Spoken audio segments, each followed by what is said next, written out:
Topaz trades the 2-week conveyor. One of the questions I'm asked most is, what days do you actually trade? The answer is simple. I trade whenever the market gives me an opportunity that meets my rules. My system doesn't rely on trading on one particular day. Instead, it follows a continuous 2-week cycle that keeps my capital moving and my premium conveyor loaded. Week 1. Load the conveyor. From approximately 12 to 7 days before expiry, normally Monday through Friday, I'm looking to sell cash-secured puts for the following Friday's expiry. I don't sell puts with only a few days remaining. I want enough time for time decay to work while still keeping my capital turning over every week. If an opportunity meets my rules, I'll take it. If I've been assigned shares, they immediately move on to Wheel 2, where covered calls are sold as soon as they meet my rules. Every trading day, manage capital.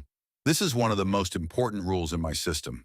If any position reaches around 80% of its maximum premium on any trading day, I close it. It doesn't matter whether it's Monday, Tuesday, or Friday.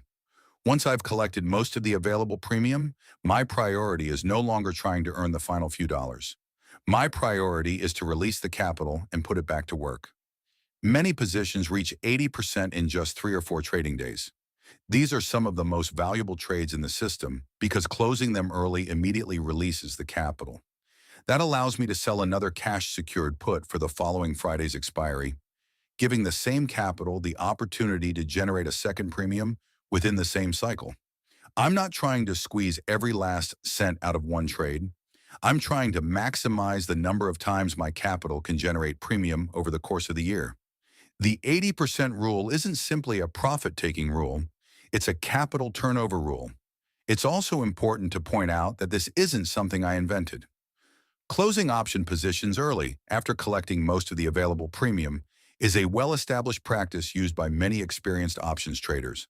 I've simply made it one of the core rules of my own system because it keeps the conveyor moving. Friday. Reload the conveyor. Friday isn't just expiry day, it's reload day. By the close of trading on Friday, my aim is to have every possible position completed and the next cycle already loaded. Cash secured puts that are not going to be assigned are closed if they haven't already reached the 80% exit. Covered calls that are not going to be exercised are closed if they haven't already reached the 80% exit.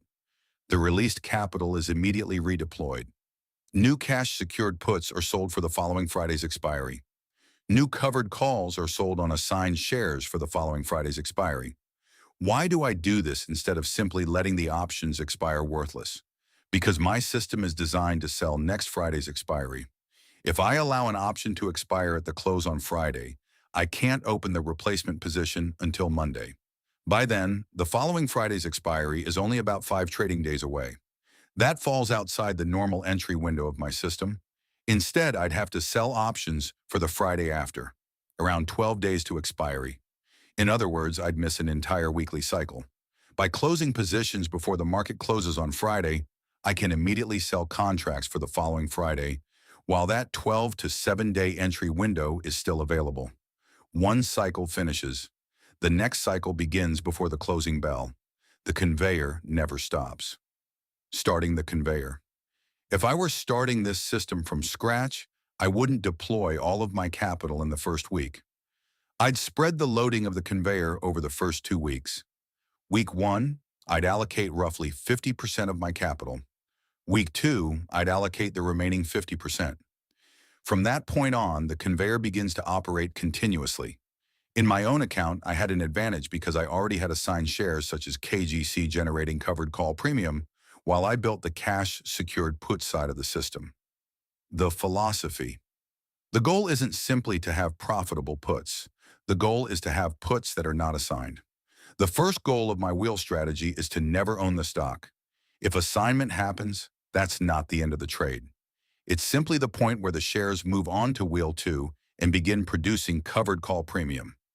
Every trade has one purpose: generate premium, release capital, reload the conveyor. Repeat,